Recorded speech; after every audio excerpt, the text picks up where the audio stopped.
Don't mind me, I'm just fixing settings. Chat filter. Trying to get it to show me the chat. Okay. Now what I'm gonna do is take this little doohickey right here.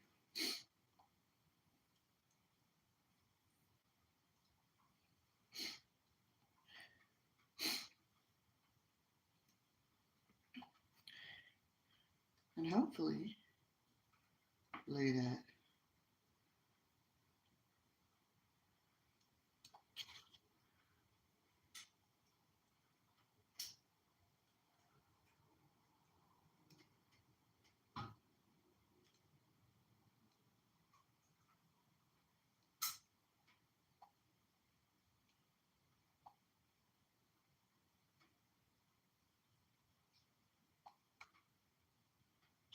Okay. I think I figured out a way on YouTube to do the chat. I think I've done it. I did it. I think.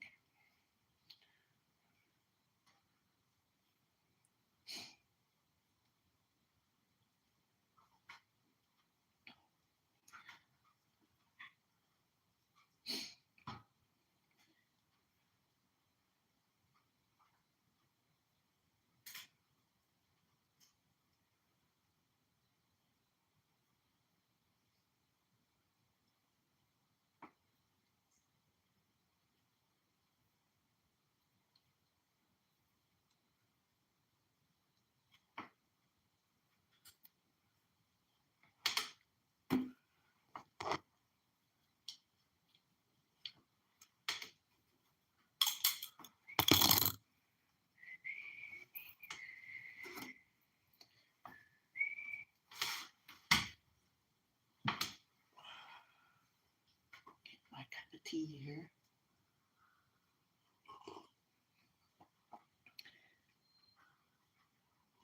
Mm. Hopefully that will stay there.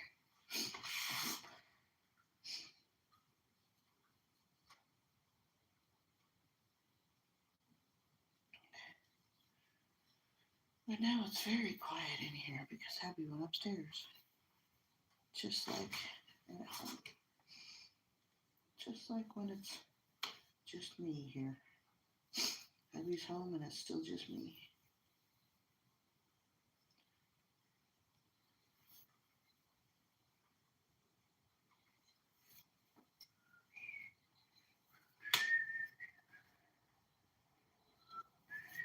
I see 25 people in here.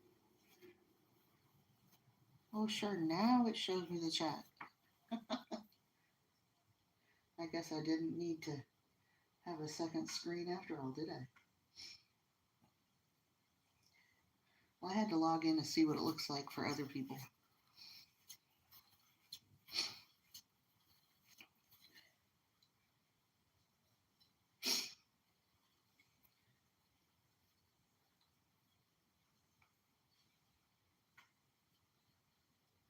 I'm spinning on my 3-inch adjustable drop spindle, just in case you're wondering. It's adjustable in that it can go on the top and the bottom.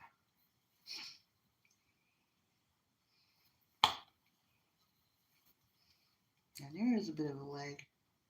I'm watching on my second device over here, and it's showing me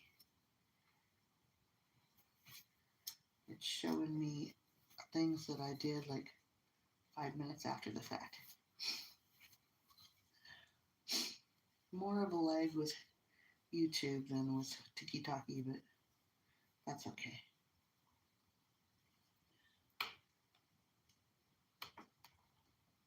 Somebody says Will Oz 163. I guess I better move my tea, huh? So I can see. Move my tea so I can see. I rhymed. Did you see what I did right there? Oh my gosh, I know. So nerdy, right? Put my footstool over here.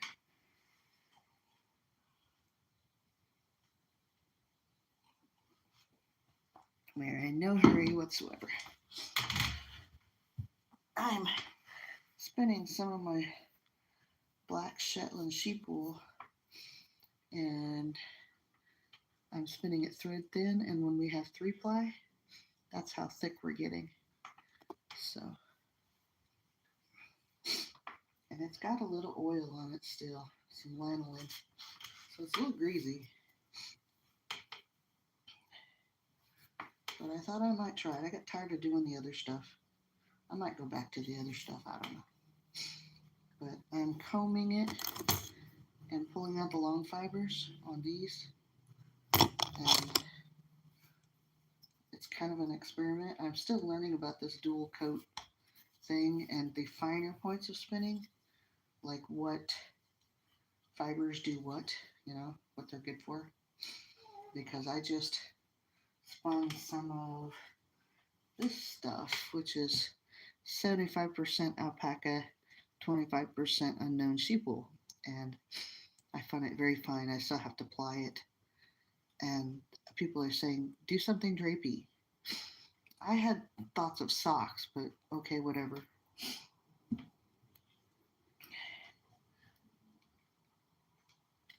Let's see.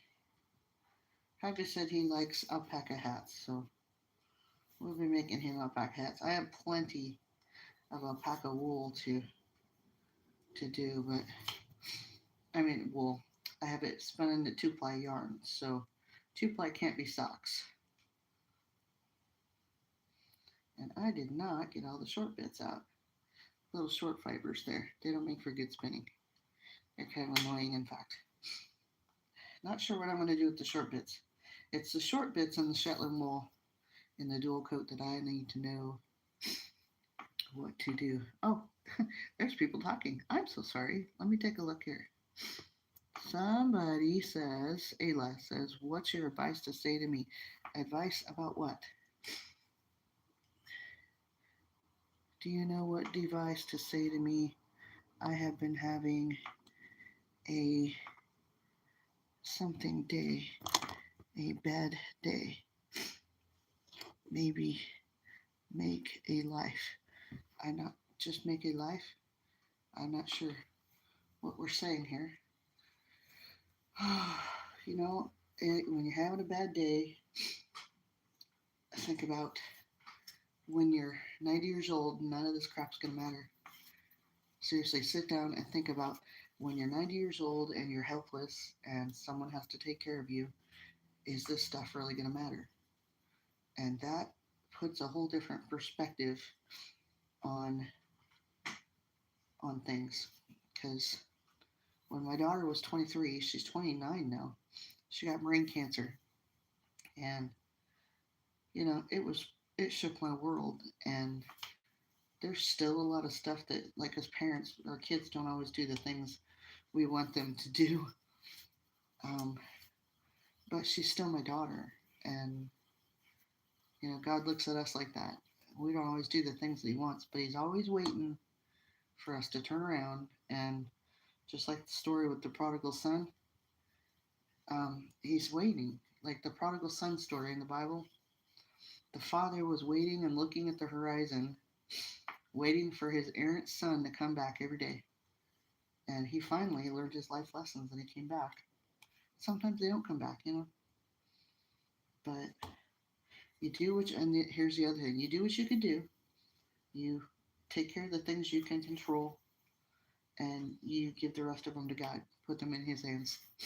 Because worrying about it doesn't do nothing but make you sick, literally. So there's that, if that helps. Quite frankly, I'm 52, still figuring everything out. Life advice. Does this really matter? And whose opinion matters? In my life, only God's opinion matters. Sometimes the people that I live with, but mostly it's just God's opinion.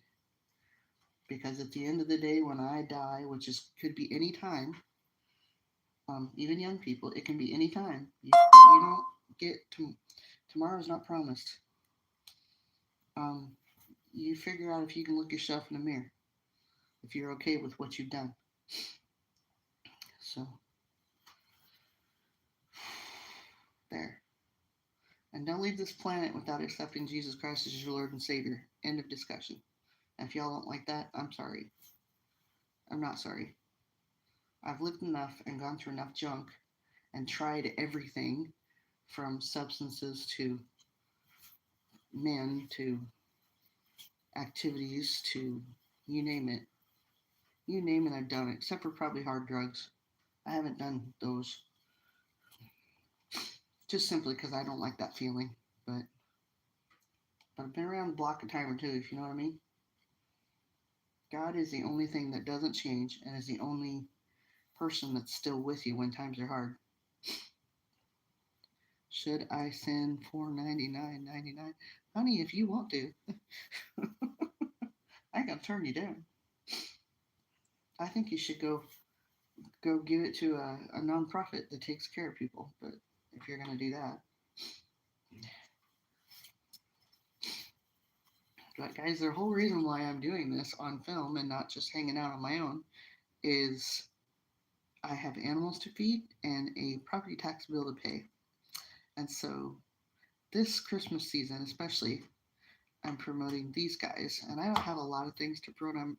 I'm not a big business, but I seek to share homesteading skills and also help feed the critters and help my dad with these things because my dad made these. He's a retired mechanic, so he's kind of an old man, but he made me these spindles and I hand painted them. And I said, Dad, can you make me some more of these? Because these are really cool. I spin, so he made them to my specs that I needed, you know. So he sent me a whole bunch of them, and I said I'm gonna put those on my website. And so the proceeds from those are going to him. They're not going to my animals. So that's why I do this on film. Otherwise, I would hang out with myself because I gave up, kind of gave up trying to make money online. There's a lot of people with a lot more money than me investing in it and shaking their booty, and I won't do that. And you don't want to see me do that. Yeah, so. But yeah, if I can pass on something to help somebody survive better and live better and eat better, I think I'll call that a win. My daughter, who's 29, is just now starting to come around to that kind of stuff. They call it their grandma phase, their grandma hobby phase, where you're getting it to 30-ish and you start doing things like this. It's funny. But she still has no interest in knitting or spinning. But it's funny because she's unemployed right now and she's like, man, because she brought me some scrap leather. It's over there on the table. I do a lot of work with upcycled things. So she's got a leather jacket over there that she picked up from Goodwill, which people not in this country, that's a thrift store that carries used goods. So she picked up this genuine leather coat that she wore until it had big old holes in it and stuff. And so when she was done with it, she said, Mom, I'm going to bring this to you. There's quite a bit of leather on this that you can use. And so I'm busier than snot, right? And we have one person in here. Good job. She brought it to me and I says, hey, and she says, you can use this leather, right? And I said, yeah, but it's going to sit in my craft room for a long time. She goes, and I says, this would probably be good for moccasins because I've made some simple moccasins. People that are not from this country, the natives in this country wore them. And a lot of people still wear them because they're just really comfortable footwear. And they're a natural thing. Some people are into grounding where your feet are connected to the ground and you don't have a rubber insulator in between it. It's supposed to be good for your health. I just find having a footwear on that's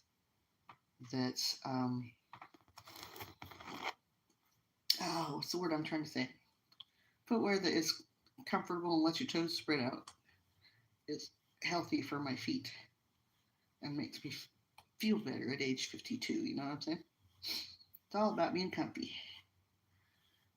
So, but moccasins are really comfy. They conform to your feet, the leather when you make them, and it's just getting a sole put on the bottom. That's the because you kind of need a sole in more ways than one. So, Ayla, you believe in God. That's good. But even the bad spirits believe. It's kind of important to have him as our Lord and Savior. And I'll be the first to tell you, I do call him my Lord and Savior, but I'm still working on being perfect. So, because in this life you will have trouble. It says that in that book. I just did a little while ago. Being married, oh my gosh. But at the end of the day, you know whose opinion matters, and you know who loves me, and I try to do the best I can, and I get up tomorrow and do it again. Because if we try to be perfect in our own power, oh my gosh, I've done that, and it doesn't work. So it does not work. You just get frustrated and you wonder why you don't get any rewards from being such a good person. Well, you don't. You don't. But in the Bible, it says that you will. Like you reap what you sow. That's a farming analogy, but it's kind of a. I noticed like my kids are into other religions and they have a different saying for it, but it's the same. It's like the other guy's got to play by the same set of rules in the universe. You reap what you sow. What you put out into the world, you get back. Some people call that karma. I don't believe in that, but you do. And the analogy, well, those guys say you get it in equal measure, but in the Bible it says you reap what you sow, which means like if I take a wheat seed and throw it into the ground and plant it, it's going to grow up one plant that has 10 or 15 heads on it that are seeds. So whatever you dish out to somebody else, you're going to get it back tenfold. So that makes us all be careful in theory, for instance, what we say with our mouths in relationships. That's what that's supposed to do. And once again, I'm still trying to be perfect with that. I ain't got it all figured out, probably won't till I die. I think the point is to keep trying.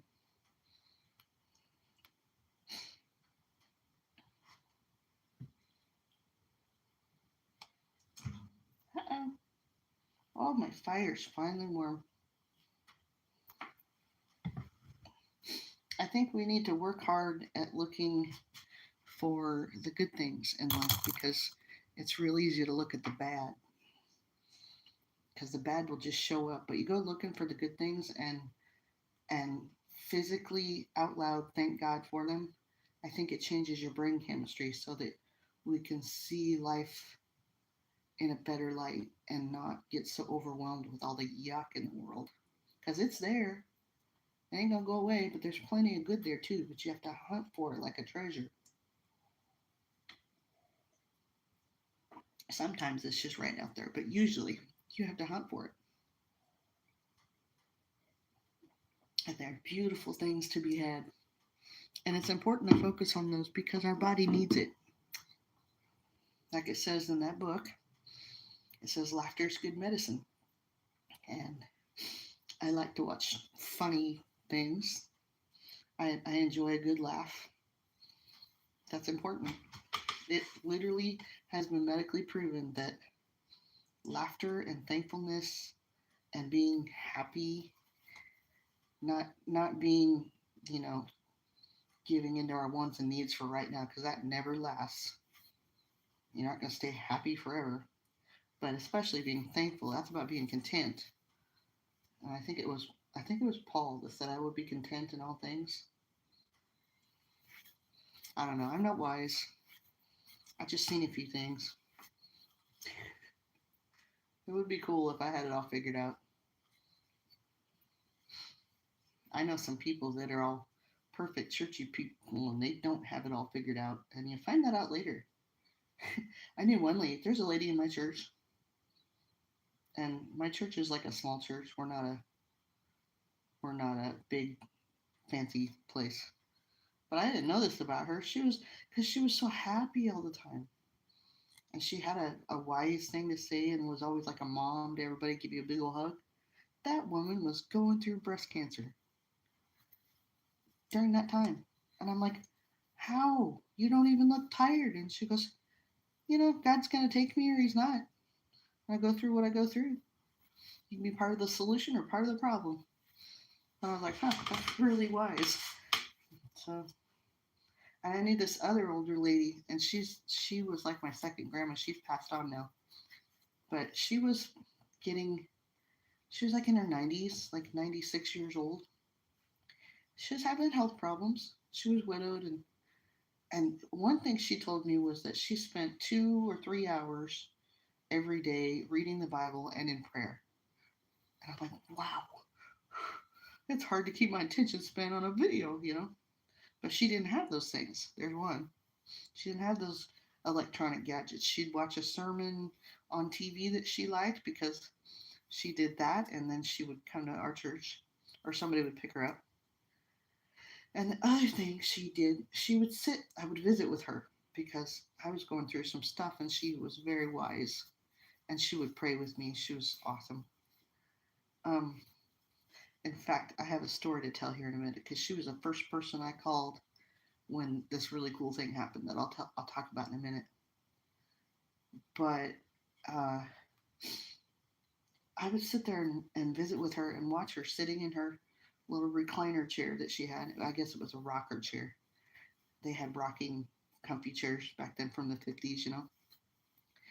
And I would watch her, and she would get like chest pains and back pain.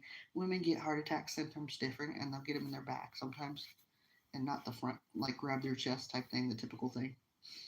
And I said, "Are you having little chest pains?" And she said, "Yeah." And I said, "Do you need me to call? I'm going to call the ambulance and get you in. You've been having a lot of those." And she was literally sitting in her chair having little mini heart attacks. And she told me, she said, "I know where I'm going, and I know the Lord's going to take me there, and I'm not worried, and I might go to sleep tonight and not be here tomorrow." And she said, I'm just fine with that. So when it's my time, I'm going to go. And I was just floored by this. So, and she was completely at peace with this. Can you imagine knowing that your body's breaking down and you're gonna unalive any minute? And she had such peace. Can you imagine that? That was just crazy. So, but the really cool story, I have to tell this really cool story. So, it's been years. My daughter is 29 now, and she was about 9 then. And I told you I made some bad mistakes when I was young. And so I was going through a divorce, and it wasn't a safe thing for my daughter, and I was trying to protect her, and I couldn't. The court systems wouldn't work with me, and everybody was making me look bad, and I couldn't. And I finally was forced to send my daughter away to unsupervised visitations with this person, and it was horrible. I just about went crazy. Like, I would try to be cool and everything about it, and be cheerful for her sake, because kids pick up on what you're going through. And about an hour before it was time to get picked up, she would start begging me not to let her go, not to make her go. And it was awful because I had proof of abuse, of bad things happening to her, and nobody would do anything. Not the CPS, not anybody. And I just, my only other option was to run away, and I didn't have the money to do that or the support. And I was forced to send her to this person, like let them come pick her up. And so then she was like happy to see them and stuff. And it was just a sick, twisted situation. And so every time she would get in their car, they would drive away, and then I could break down. And I remember I lived in a mobile home trailer, which is cheap metal, you know. I punched a hole in the wall. I dented it, and it was awful for me. I just couldn't stand it, and I was thankful for a few months. My dad would hang out with me because he was widowed at the time too. So we just kind of hung out together and went and did stuff, and he tried to take my mind off of it. And like I sent her with a cell phone and everything, they wouldn't let her use it. Um, yeah, so she went there, and it was rock and rolling when she came home, and it was rock and rolling before she left. And I had a very angry kid, and she was trying to throw chairs through windows, and it was fun. That's sarcasm, by the way. So I was talking to God about it all the time, going crazy, just going crazy because I couldn't help my kid, and I was talking to my pastors, and so I just kind of got this weird idea. God was working on me a lot about forgiveness, and I was hearing a lot of messages about forgiveness. And during that time in my life, I hated that person so much.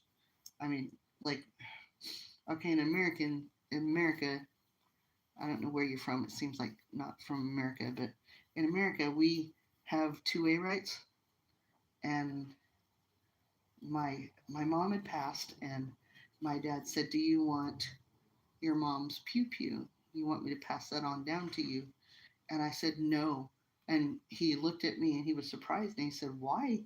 And I said, "Dad, because I'm in a place right now with that man that I'm going to use it." And he said, "Oh." so so he said, "We'll just wait on that." And I said, "That's a good idea, Dad." Okay, so, and um, let me get a drink.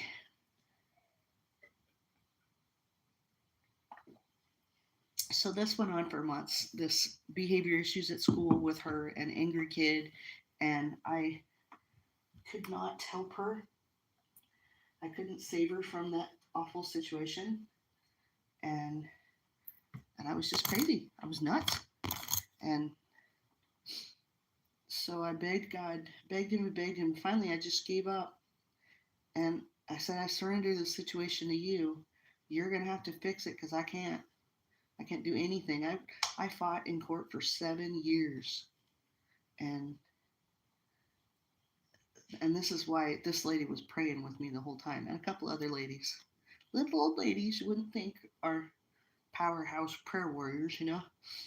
So during this time and all this angry behavior from my daughter, uh, she's having behaviors at school. Well, about the end of it, CPS showed up on my door again. These people that I couldn't get to help me, suddenly they showed up at my door and they're investigating me for something that happened when I wasn't even present. And they said something had happened that my daughter did, and someone had called it in to them, and they were investigating it. And I says, "Well, when did this happen?" And they told me, and I said that was when she was gone on that visitation. I didn't have anything to do with this. So they said, "Okay." And then, but that was a scary day. That was the day I thought I was going to lose my daughter because it was a weekend. I wasn't working that day. And so I was still in my bathrobe drinking my coffee, and my daughter had said, "Mom, can I go outside and play with the neighbor kid?" And I said, "Sure, I'll be out there in a minute." And I could see her through the window. So it was trailer court. The houses were really close together. Well, these people showed up when I was filling up my coffee cup, and I looked out the window, and all I saw was a strange car and women in suits. And, oh no, maybe it wasn't a weekend. I don't remember. Anyway, but I saw women in suits. There was three of them, and one of them had my daughter in their car with them. And I thought, this is the day that I'm going to lose her. I'm not going to see my daughter anymore. And she was about 9 then. And so they came in and asked me all these questions. And I let them in the house finally, even though I didn't. You don't have to let them in the house. You have the right not to let them in the house because that's unlawful search and seizure. But they're gathering evidence against you without a search warrant when you do that, and you've given them permission to do that. So just in case anybody needs to know that, because they're not always on the up and up. Some of them are, some of them are not. So anyway, they left, and I got to keep my daughter. And then she's still going to these visits, and I'm taking her to counseling during this time.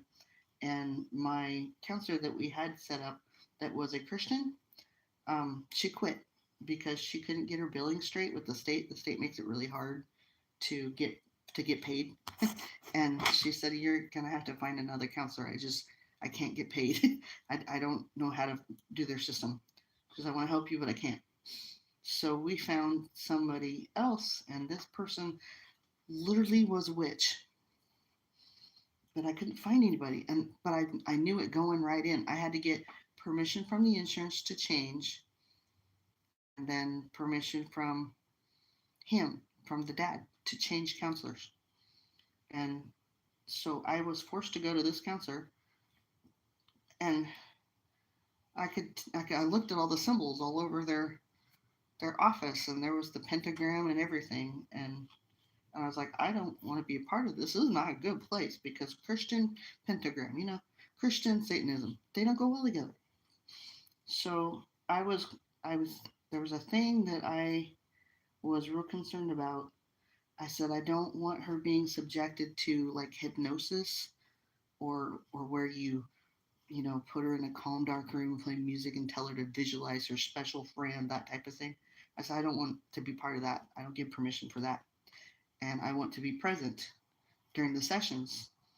And so she was like, she made me leave. And I was again forced to go through this with my daughter. And the very first thing she did was do those visualizations and that hypnosis with my daughter because she came out and told me. I'm like, oh boy. So she was like basically disregarding anything I had to say as a parent. Mind you, I'm still going through court battles and all this junk and having to see a guardian ad litem. Guardian ad litem is a representative for the child. And they were mean. They were like, why are you trying to keep this girl away from her father? And being all rude about it. And anyway, so I had to file court papers and ask permission from the father to go to a different counselor because it was against our belief system. And um, he initially said no. He said, I think she's doing just fine where she's at. And I'm over here going, because I guess he didn't like that I was looking for a Christian counselor. So, whatever. So, I went to mediation, which is the first step in court. And it's basically you meet with people that are there to talk you through it. What do you flipping do? Anyway, so it was really crazy because here's where the miracle happened after all this fighting. I went to the mediation. I'm hopeless by then. And in the middle of all this, I think I'm pretty sure I was told by God because he was working me through this forgiveness thing, one that I had to forgive the dude for all the heinous horrible things. And that sounds unbelievable. But what that means is that it frees you from making sure that they get punished for the thing they did, basically. Because I had to tell people when I would take my daughter places about these things that she'd been through, and it just she hated me so much for that. But I was required by the CPS people to tell about the stuff, and then like daycares didn't want to take her, and the school was constantly calling me because there was inappropriate behavior, and then whenever this person was around, I felt the need to tell them, hey, this person isn't safe because this is what happened, even though they never had anything done to them. So yeah, and in courts they were like, she's just crazy, she makes up stuff, all this. So I go to this meeting, 7 years of this. I go to this meeting, and right off the bat, he says, I want to stop all visitations and you make the decisions about her counselor and where she goes to school and blah blah blah. So basically I had full control and there was no more visitations going to happen with this person. Oh, you're back. Okay. So that's when the miracle happened. So I got full control there. I could take her wherever I wanted. I could get her the help she needed. And I didn't have to deal with the person that had been doing bad things. And God did all that. I didn't have nothing to do with that.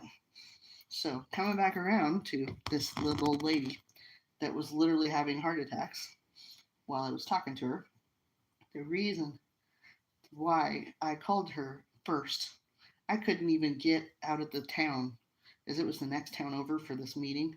So I had to pull over because it's pouring down rain and I'm bawling my head off because I'm like, we're free. We're finally free. So, oh my gosh, I'm going to start bawling again. Um, so sorry, it's been like 20 years since this happened. He's so good. God is so good. I called this little old lady and I'm bawling and she's like, "Are you okay?" And I says, "I'm great. I just give me a minute." And she goes, "What happened?" And so I told her that we were free from all this court nonsense and stuff with my daughter, and God did it because it wasn't nothing I did. All I did all I did was because God said you need to forgive this person. And then I was on such a tight budget. I had one goodie that was reserved for me. I mean, if we were so poor, I couldn't. I had to once a month I could have a goodie. So I had this cookie mix with super chocolate chunk chocolate cookies, and they were like my absolute favorite. And God said make cookies for him, and I'm like, what? I'm just new at hearing God's voice. I'm like, you must be crazy. What does making cookies have to do with forgiving a person for being a complete jerk and blah blah blah? I was arguing with, and he's like, make the cookies. And so I made the cookies, and I kind of had a bad attitude about it. But I said, look, here, God said I have to forgive you. Here's the cookies. I promise they don't have X-Lax in them, even though if it were just up to me, I totally would do that. And and he just looked at me like I had three heads. I says, I'm not trying to be all weird or hook up or nothing. It's just God said to make you cookies, and they're not poisoned or anything. So here, he probably threw them away. But the point was is that I was required to be obedient in this weird, crazy thing. And then God came through later and stopped the battle I was having for 7 years with this person over my kid. So that is one miracle, just one, that God did in my life and why he's so good. So there, that's one story. But yeah, I have lots more stories. But that's part of what being thankful is. When you're having a bad day, you look over the stuff that God did, and then you remember how good it has actually been, because things always look bad in the moment. And my dad, very wise man, he always had a saying. He would say, "This too shall pass," and it does. Because I thought that my daughter would be ruined forever, and we would never get ahead. And here I am. I got married in 2010 to a man who is really good to me. He's up there sleeping right now because he worked his tail off even on Saturday. He works 6 days a week, and I fight for things, but gosh, he needs Sunday. And Sunday's only half the day. He would stay in bed if he could. But he's got a lot of things that irritate me, and I'm getting older and going through a time of life right now, so it's all irritating, but I gotta remember. I gotta remember how good it is. I was single and alone and wondering if we were ever gonna make it. One year we got the electricity shut off twice during that same time with my daughter, and that was scary. And we lived for a whole year. I didn't realize how blessed I was. I mean, I realized it, but I forgot. You forget because new stuff comes up to makes you forget. But like my grandpa had us move into his mobile home house, and we were glad to have it because I didn't have to pay a house payment anymore. I was only paying for the space rent that it was sitting on. So I had my own house and I could do my own things inside the house, and if my daughter wrecked things, it wasn't that big of a deal because I could fix it. So kind of like having your own house, but not quite. So he said, "Go move it in my house," and then he passed away 3 weeks later. It was kind of weird. I don't want to take his house, but But he said, "You're doing us a favor so the family doesn't have to get rid of my house after I'm gone." So that was a blessing. And then that year we had the hardest winter ever. And my electric bill went way up because you can't heat those mobile home houses very well. Those old ones with uh, electric heat, it just doesn't get warm ever. So the electric bill was ridiculous. I think it was $400 to $700, and I just couldn't. And I made arrangements and stretched out that time. And finally, they shut me off because I couldn't get help from the government without having a shut off. So so my kid comes home from school, Mom, the lights won't come on. I'm like, oh crap. So then I could go to these nonprofit organizations and get some financial help. So, but when we moved in there, my grandpa left us. He was from the Depression era. That you've heard of the Great Depression. There was a whole spare bedroom full of canned food because he had stocked up when things were on sale, and um, you rotate out your stock so that you don't have spoiled stuff. And he also left me a whole big deep freezer full of meat, and we lived off of that. And I learned how to make bean burritos and tortillas, and yeah, um, the whole self sufficiency thing started then because for a lot of my adult life, I got to hear from government agencies, "I'm sorry, we can't help you." And because I was working and making too much money, but not enough money to survive. So, and then I had to deal with my kid. I had to deal with my kid a lot. So one of my jobs was at the school, and my court issues directly interfered with my job at the school because she was doing the things at the school, and then I needed to get the evidence from the school, and the school didn't want to give it up because that was a whole liability issue, and they thought they would get sued. And I'm like, they don't get involved in custody battles, and yeah, it was a mess. And I didn't get asked to come back the next year. So, and that's fine because you find out who your friends are. So, so I found out from those situations. Oh, and then during that time after those things happened, we were still poor. We were still trying to make it, me and my daughter. And that's when I started doing the homesteading skills. Because about that time, I was able to get internet. At least back then, it was Juno, and it was free internet, but it was really slow, and it was dial up, right?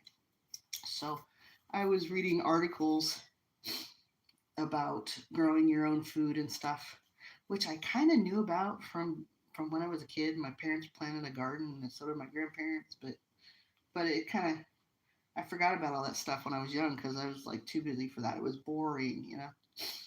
And and then during this time, there was a nonprofit group that came to our place after I got permission from the landlords on the land. They built me a three raised beds gardens with a trellis for peas, and they brought me a dump truck full of composted horse manure with mushroom compost in it. So, and then they gave me a grocery bag, like a big bag, full of organic growing seeds. And then they had classes, and it was insane how this stuff grew. I went nuts.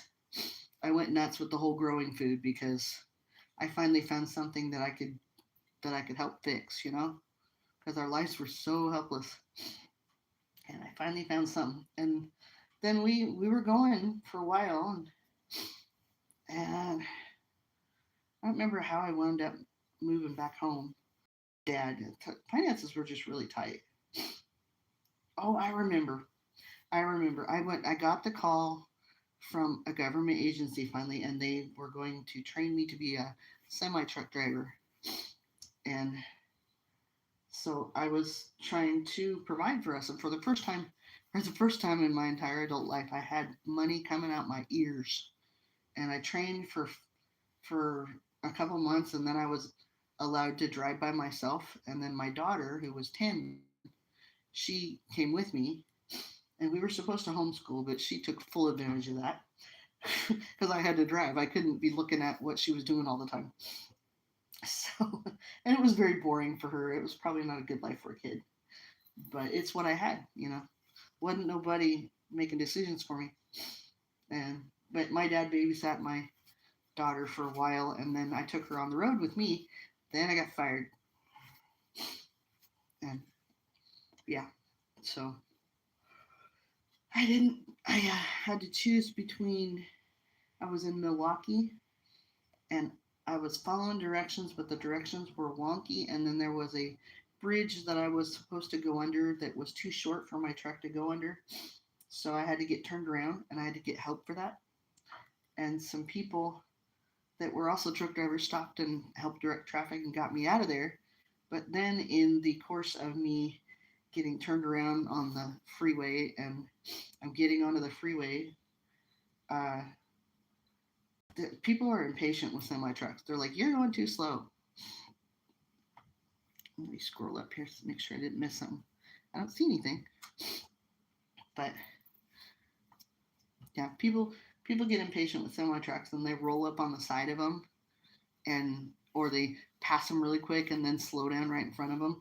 You don't realize that you're taking your life in your hands because there's 40,000 pounds or more inside that truck, and that truck can't stop on a dime.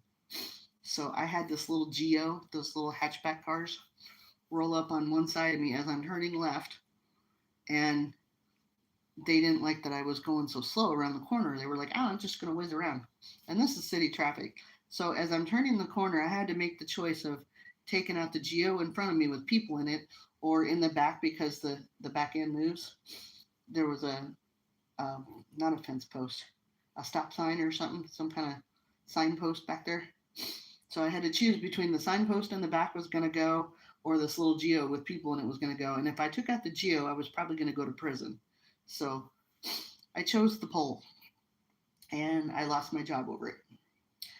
So, because they have to pay, they don't care if the other person was wrong, their insurance has to pay more. So I got fired, and they jerked me around for a while before they fired me. Yeah, it was fun. So I came home in shame. It was such a big deal. And this is where I learned, hey, there's 15 people waiting in line to put you down and kick your rear. Don't do their job for them. And just keep on keeping on. Because life will kick you in the rear. Get up again. Get up again. Don't let that be the end of your story. So I came home and I started, after I'm such an unsafe driver, driving for preschool kids, driving a school bus, because I had done that before. And it was a little short bus and it was fine. But during that time, my dad was getting married and I was staying with my dad because he had given up my house while I was on the road driving truck. And that was fine. It wasn't being maintained, and you know how mice move in when a person's not in the house. So him and my daughter gutted the house and said, "You know what? You're fine." So I had lots of money and I thought I was cool, but then I got fired, and then all of a sudden, I had enough money to rent a car and drive home, but I didn't have a credit card at that time because I had no credit, and so they wouldn't rent me the car. I was just going to throw all my stuff in and drive home. But they said no. So, yeah. We learn things, don't we? I literally had about $1,000 cash in my hand. I'm like, I just want to rent the car. And they're like, no.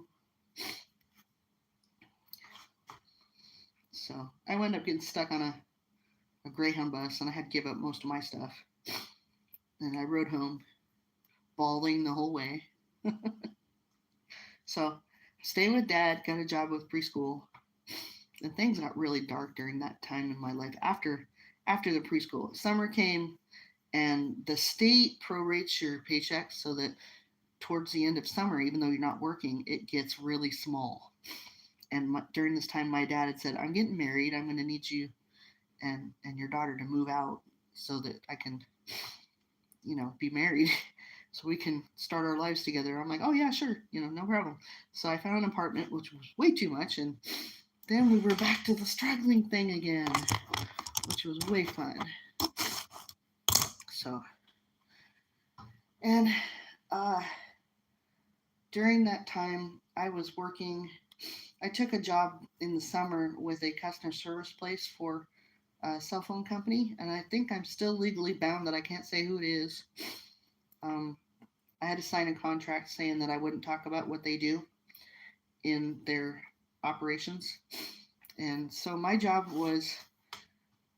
required me to people would call in with their customer service concerns, and some of it they were just trying to get money off their bill, but some of it they were getting ripped off, and my job was to make them feel better about getting ripped off, and I didn't do well with that because I don't like to lie. I don't lie very well, and so and I don't. It was manipulating people basically to feel better about their gigantic phone bill.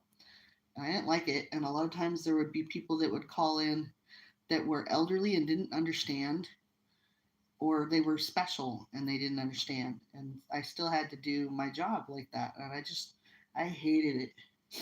And I had started to drink a little bit because also it was they kept the room dark all the time, and you're in front of a computer screen all day, and I'm not moving, and it's high stress.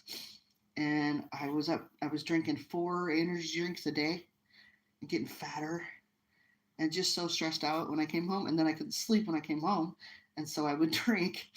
And then I had this, by this time, 13-year-old, and I got cable TV. I had more money, but I didn't have it more money because I was traveling farther to get it and paying for a lot of convenience things because we were just doggone running all the time, between her school and my job, which didn't have the same hours as the school, and my dad didn't really have freedom to be there for me because he was dealing with his stuff, and so sometimes she would go to after school club, and somebody else was raising my kid. And during this time too, just happened to be that we moved into an apartment really close to her dad. So she started visiting him when I was not home. And so it became readily apparent that I didn't leave her home alone, but I couldn't leave her home alone. So sometimes I still had to work, and there was school holidays, which was also the after school holidays. And you can't have sick days. They have this point system with this job. So it's a way they can fire you for having sick days without getting in trouble for firing you for having sick days. And my daughter was sick. When I was sick, I just came to work with a fever. Who cares? And they didn't care then. I don't think they would have cared during COVID, but whatever. So, but yeah. So, like one day, my kid was kind of sick, and she had to be with me because she couldn't be home. And I didn't want to get any more points, because I didn't want to lose my job because I just couldn't. I mean, so they, I brought her in the car, and I parked real close. I went early, and I parked real close to the building so that she would be safer. And I was like, "Here's the number to my job because you couldn't have your phone on you." And I says, "Just stay in the car." And I gave her some money, and I says, "We're gonna we're gonna get snacks." I filled her up full of snacks and chicken soup, and gave her videos to watch and lots of blankets, and so she was warm. So it wasn't anything wrong, and she was 13, So, but they came in. My boss came in. "Is that your kid out in the car?" They said that was your kid, and I told them what was going on, and they said, "Well, you can't do that." And I'm like, "Well, you're going to give me points if I call out sick from work."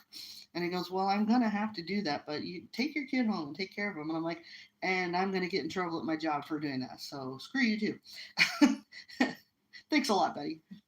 So anyway, I took her home. But during this time, it was really funny because I was getting so lonely. And there was dating in here, but oh my gosh, please no. Dating is awful. I hate it. Couldn't find anybody that wasn't weird. And so, like, my friend came up that I knew from church, and you find out who people really are when you get involved in their personal lives and not just church. And my friend came up and she says, "I have this competition that I got asked about, and I want you to come with me, and we could do this together." And it was a singing, performing. It was WCOPA, World Championship of Performing Arts. Big competition, and a lot of people um, got record deals or got picked up by an agent. And like I know somebody that came out of there that she get famous, but she worked in some sitcoms both in LA and both and in Tennessee. So, and I knew another kid, he got a deal doing a commercial for Pepsi because he was just this incredible drummer. But so we did that thing, and that was like a few months of practices, and I coordinated all the music for that and coordinated the the dance moves, which were minimal. And it wound up being because my daughter had to go everywhere I went. So she was 13, and I think I was 37, and then my friend was 51. And in Hollywood, you don't they don't like to hire fat old people. So, and you got to be super awesomely beautiful too. And Katie was, cute, but she was looked like every other kid. So she, yeah, but she could sing, and I could sing pretty well too. And I played in some instruments. And at the time, I was the worship team leader. Big fish, little pond. But yeah, so um, what happened? Oh, we were having trouble making it to practice with my friend. And so she said, well, just we've got an RV out here outside the house so you guys can have your own space, and just come move out here, and then we can work on this competition, and then you can figure out the job thing after, because I hated my job so much. So that gave me a little place to have my kid and be relatively safe, right? And I had a little cushion.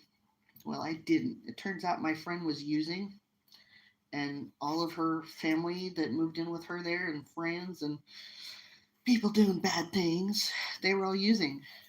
F. Starts with M, ends with S. And we did stay in that trailer because one night, and during this time, I had started to date my now husband. So, and I was also still getting ready to do this competition, which I finished my commitments. And it didn't go anywhere, but it could have if I had compromised my values, and I did not. So I don't know what the deal was with that. I just know that when I talked to God about it, His Spirit was all over it, even though we were doing things that they weren't bad things, but we were in some situations where it was not okay. So it was a Christian. They called themselves a Christian competition, and they themselves too. They said back then in 2010 that keep your kids close to you because Hollywood is full of perverts. They said that then, and they were right. But it was funny because my daughter, she's 13 right now, and she was playing volleyball and basketball in high school with the high school, and she was slim. She wasn't fat. You could see her hip bones. She was chesty, but yeah, they were telling her at that place that she was fat, that she needed to not eat as much. And I'm like, excuse me, I'm fat. Thank you. This is what fat is. And I told her that, and she goes, yeah, I know, Mom. So, but anyway, we did that competition. The actual competition was a week long, and we competed as a group of three in various things. And my friend was blowing money as fast as anything, and I really actually thought we weren't going to make it home from LA to Washington. And so I was more than dating my husband by then. We were we were together because I had moved out of my friend's house area and moved in with him, which was wrong. Yes, we were already doing wrong things, and I was getting my kids safe. And then the plan was to get married, and I was a little scared to do that. I was divorced, and I had stepped down from the leadership position in church, and my pastors were really, really cool about it, and they kept bugging me. You got to get married, and I'm like, not yet, not yet. So, and my husband was bugging me, and he's like, We got to get married. We're gonna go to hell. He was 32 and I was 37.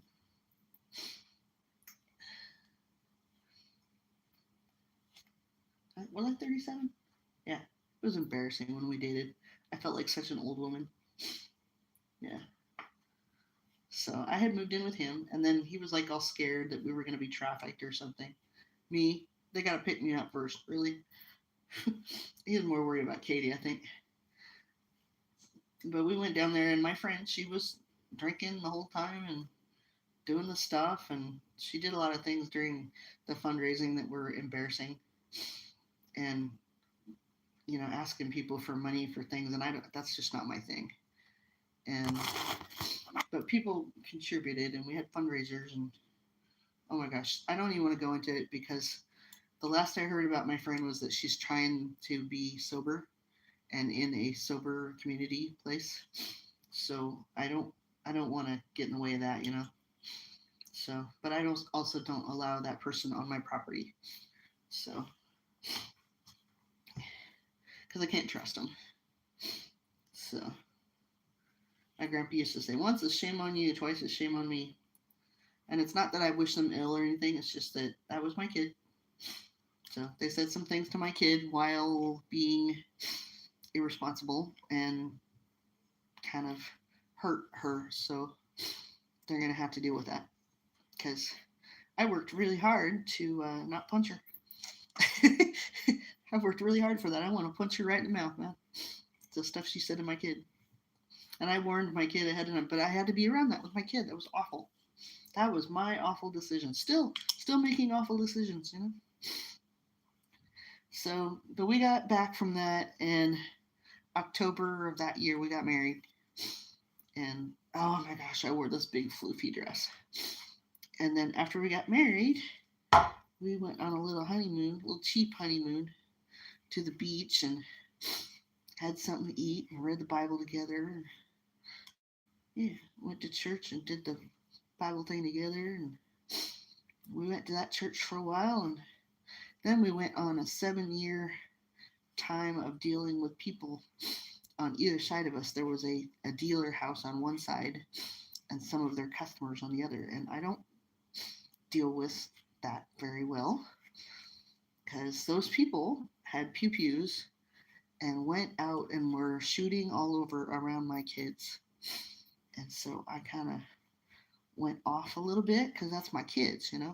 It's funny because those kids are still in my life now and they're almost 30. All these kids in high school. So my daughter would come home from high school and bring kids with her of all ages, and we would feed them. And I don't know why they came to my house because we had all this weird homestead food.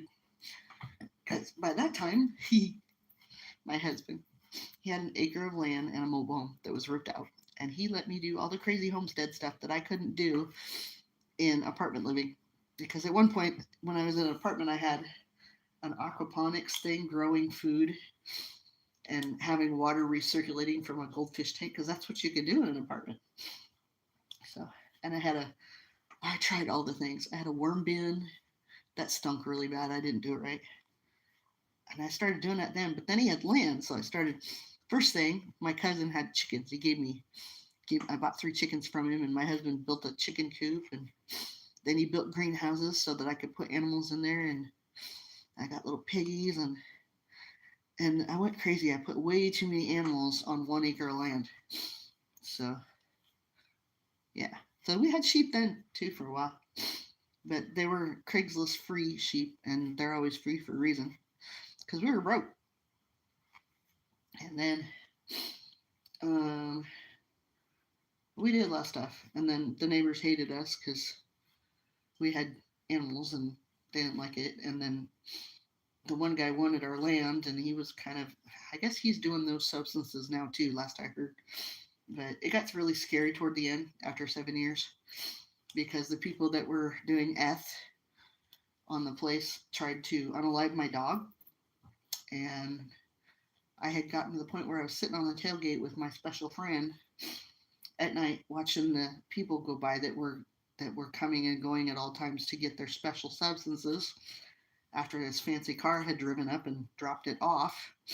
and the police were doing nothing. They weren't allowed to. But boy, if I would have defended myself, yeah. We're experiencing in Washington what we already went through in Grays Harbor. So, so we moved. He inherited, and we moved. And thank God he did, because God saved us from some really bad stuff. And that was unexpected, because it was crazy, because he had inherited, and he to the city like 3 or 4 hours, and then working. He was working 14-hour days, and he was doing the carpenters union, and that was an educational experience. But anyway, he just came home one day, and he said, I was talking to the person that's in charge of my money, and she said, why don't you just sell that place and get out of there? And so we did. And we bought this place, which was 13 acres. And so I brought over the goats and the little pigs, and I tried to make a go of a farm, like an actual little farm at this place, but it's been 7 years here, and I'm just doing self-sufficiency now. But I still write about it, and I still film about it, and I do all the homesteading skills because I want to be self-sufficient. All that time that my daughter and I were in trouble, I want to be self-sufficient. Because, like, okay, during the Obama years, they were giving us, we had to choose which utility to shut off then too. And they gave us $500 in food stamps for 3 people. But we chose to shut off the water. We had to pay the city water. We chose to shut off that one, and we kept the electricity. So we could still flush the toilet and stuff because we collected rainwater. And then we went and got drinking water from the church. They let us do that. And we did that for about 6 months to a year. But yeah. And we had a visit from CPS during those years too. They didn't like that. But we didn't have no credit, and we didn't have no money, and they were trying to make us do things we didn't have money for. And I'm like, and then they tried to make us abandon our paid for piece of property. It was paid for. So no mortgage payment, no rent. I mean, the place looked like a dump, but we weren't paying out. So we made it because our needs were small. We just had to pay property taxes, which at that time were little. So, but then we moved out here. And for a while, I got dairy cows from the auction. I got one dairy cow, and we raised a couple of steers. And so we had those processed, and we had a whole year's full of meat. So we traded up, But we still get meat, but I don't keep cows anymore. Because we do have one neighbor, and he's kind of weird. But he pretty well sticks to himself, and he doesn't do anything except for the green stuff. And quite frankly, when he does the green stuff, he's nicer. So, but yeah. So we've been doing that. So that's where we're at. That little story about a miracle turned into a long story. And there's one person still listening. Oh my gosh. So, pick your battles. Does it really matter? Will it matter when you're old and dying? And be thankful for the little things. They can be gone in a millisecond. My mother was 47 when she died. So she had a lot of things wrong with her. But it was 4 days before 9/11 happened. And she had been having kidney failure issues and all the stuff that goes with it. And then that day, she told me, I want to see my granddaughter. And I said, are you sure, Mom? Because you've just had surgery. She had her belly split open, top to bottom. She still had a big old hole in her belly with tubes coming out for drainage. It was gross. And I'm like, are you sure? Because she's pretty lively. And she told me, she goes, she's going to be good for me. You just go away somewhere and go do some things that you need to do. I want to see my grandchild. And she argued with me about it. And I finally consented, but I was a little concerned, So I threatened my daughter. I'm like, you be good for grandma. If I hear about it, you're going to be in trouble. And so she goes, okay. And so this was after mom had been in the hospital for a couple months. Anyway, I came home and got my daughter, and I had no clue. My mom had gone to her appointment for kidney dialysis, and my grandpa took her because my dad was at work. So grandpa and mom took each other to their appointments. And I didn't find out until late that night. My dad called me, and I was on the internet, so it was dial up. And so late night, he finally called me. Late night, I was finally off the phone. I felt bad about that.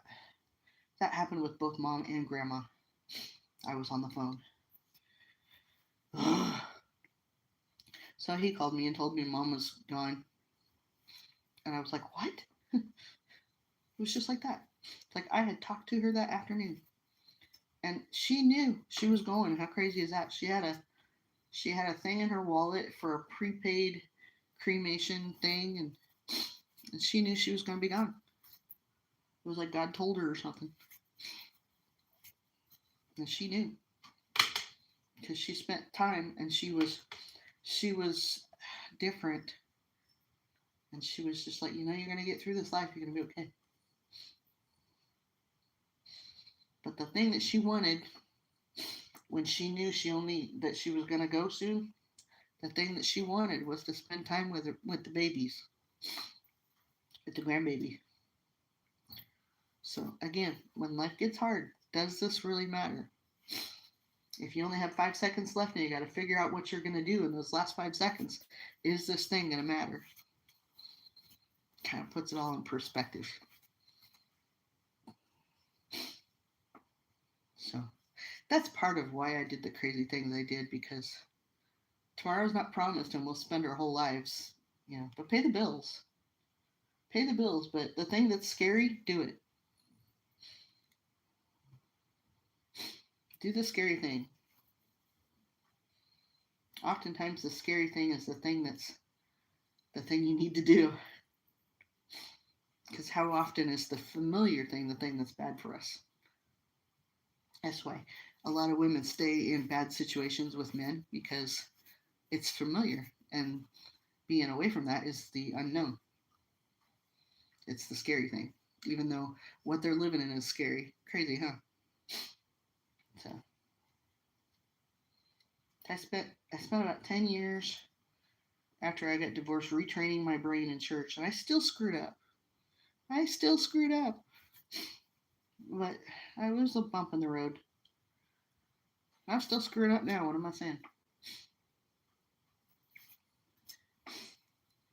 Maybe that's why we need Jesus, because we screw up all the time. And then maybe the point is to keep trying until you're not screwing up as bad, and then maybe you can tell somebody else how not to screw up, if they're willing to listen. So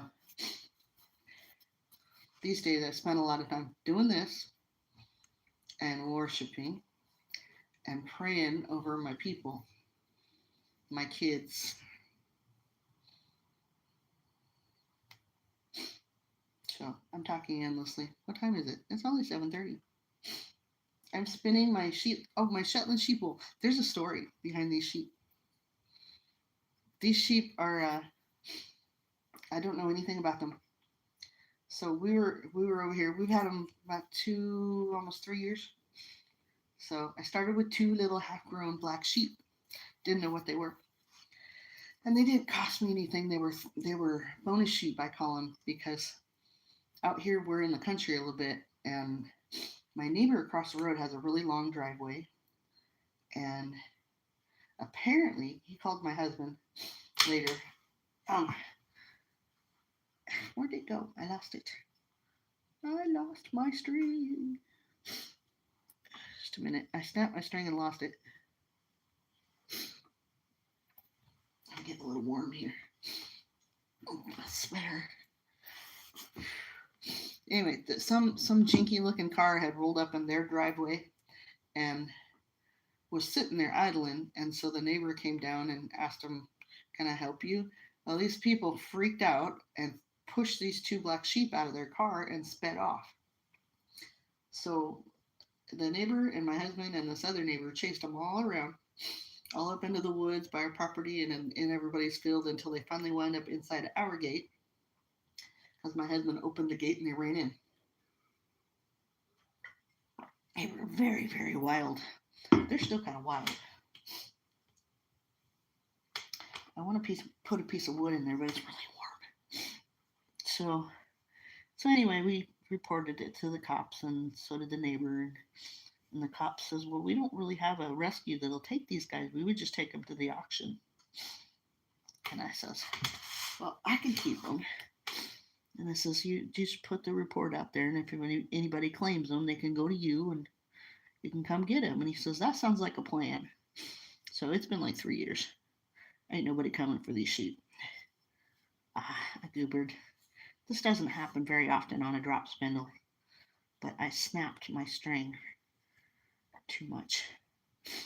But anyway, these two sheep have really soft wool, and I started learning about them and figured out that they're Shetland sheep, and they were both black, male and female. And guess what they did? And now I have 4 sheep. And so next year I'm going to have to make some decisions about what I'm going to do with the daddy because he can't be boinking his granddaughters. He boinked his daughter this year, and I'm probably not going to let that happen again. I know they can do it once. You can kind of get away with it. It's not awesome, but yeah.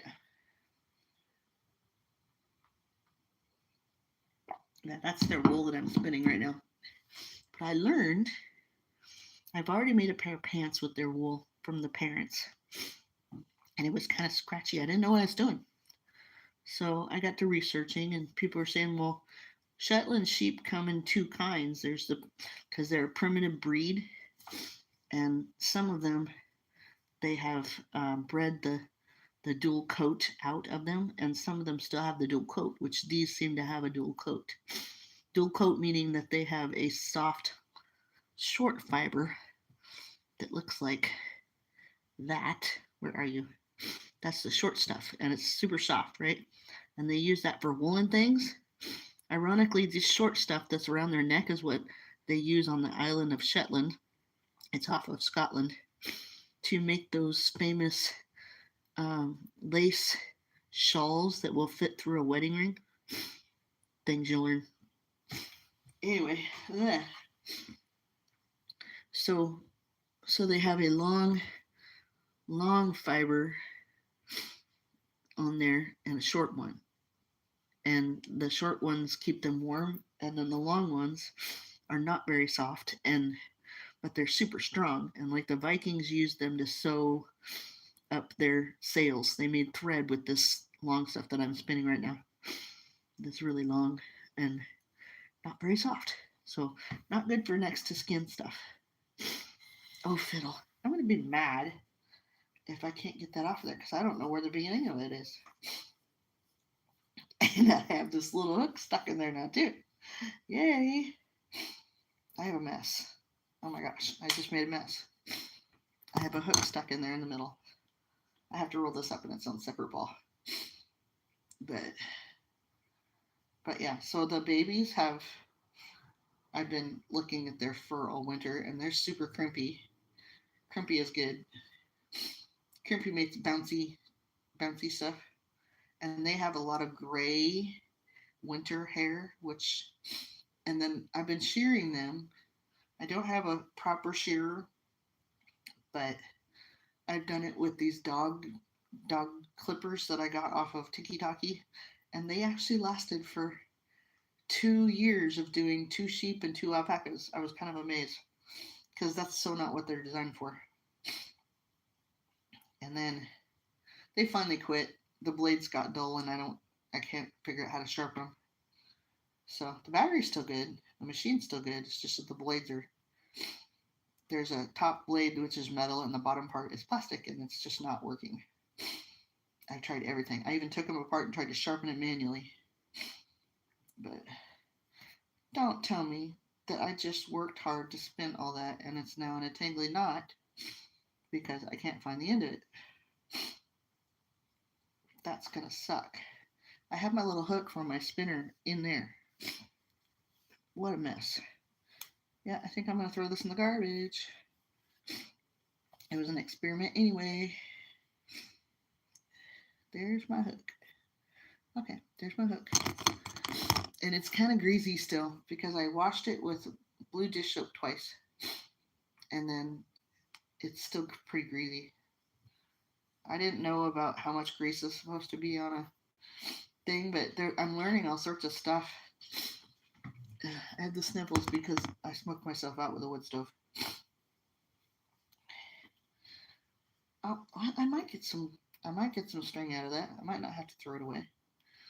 But anyway, I washed it twice, and I left the grease I felt was going to be really gross, but I needed to moisturize my hands because wintertime is really hard on your hands. So, I might not. I might have to chuck it. That's garbage. That's going in the fire. Incidentally, wool doesn't burn very well. Fun fact. This is going to be just some stuff that I have laying around. I made it like thread thin so I can still ply it in my little knots that I'm tying right now that are cheating. I can hide them pretty well. So it won't be used for sewing thread, that's for sure.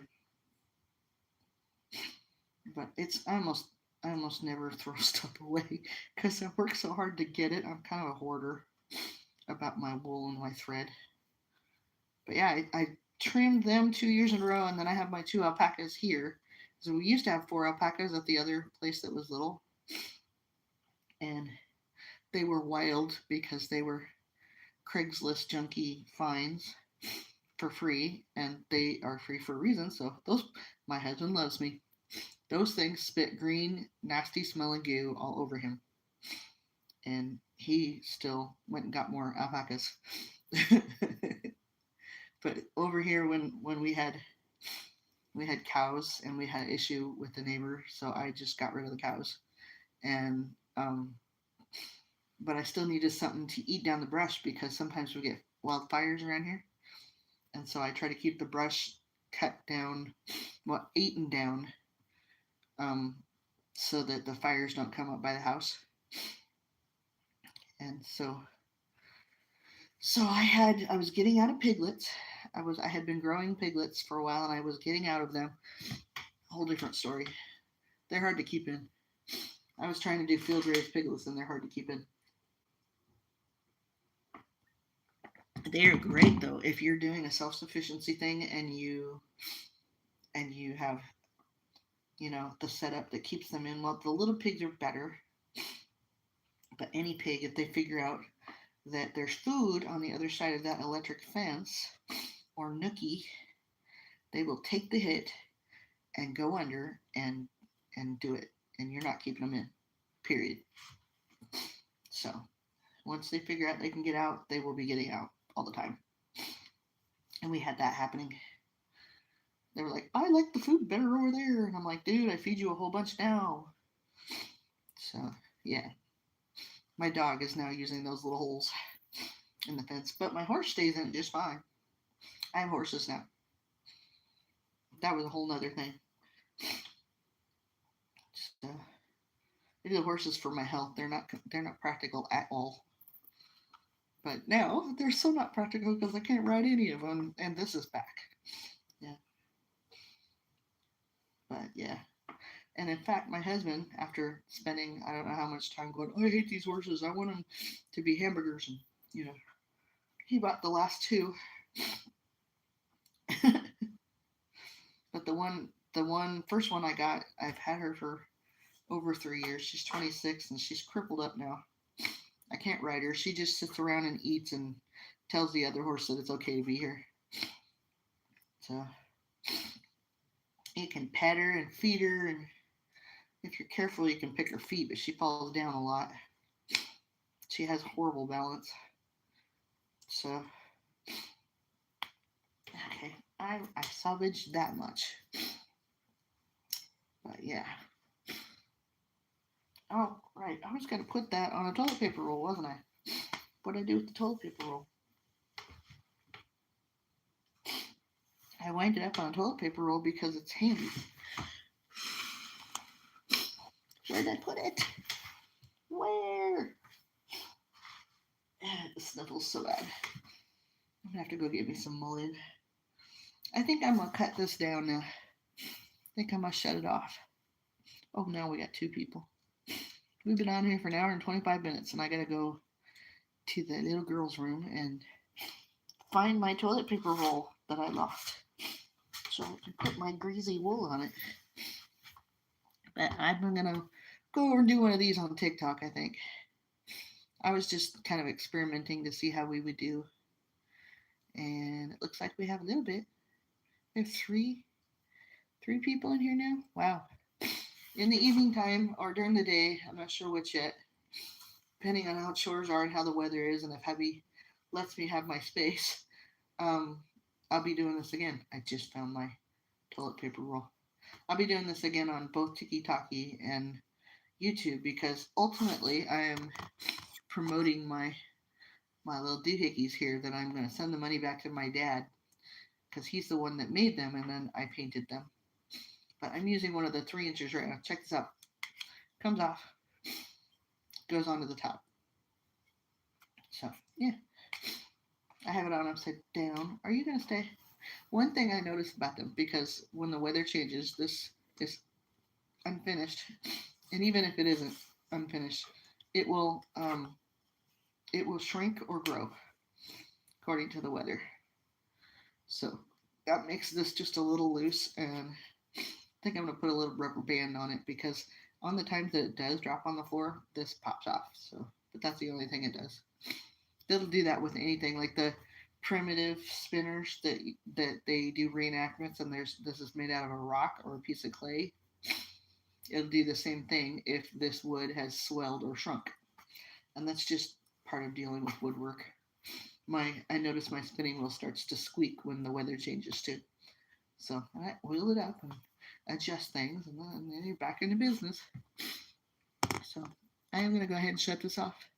Thank you everybody for coming, and feel free to check out my other videos. I have a lot of videos of these right now, but I have a lot of videos of my Mustang that I'm taming and all the animals and all the fun stuff. And I have a website with lots and lots of stories to read and a whole blog about the horses. And what else? Yeah, I got videos everywhere on TikTok and here and my website. So thank y'all for coming, and y'all have fun. I'm going to go ahead and hit that off button now.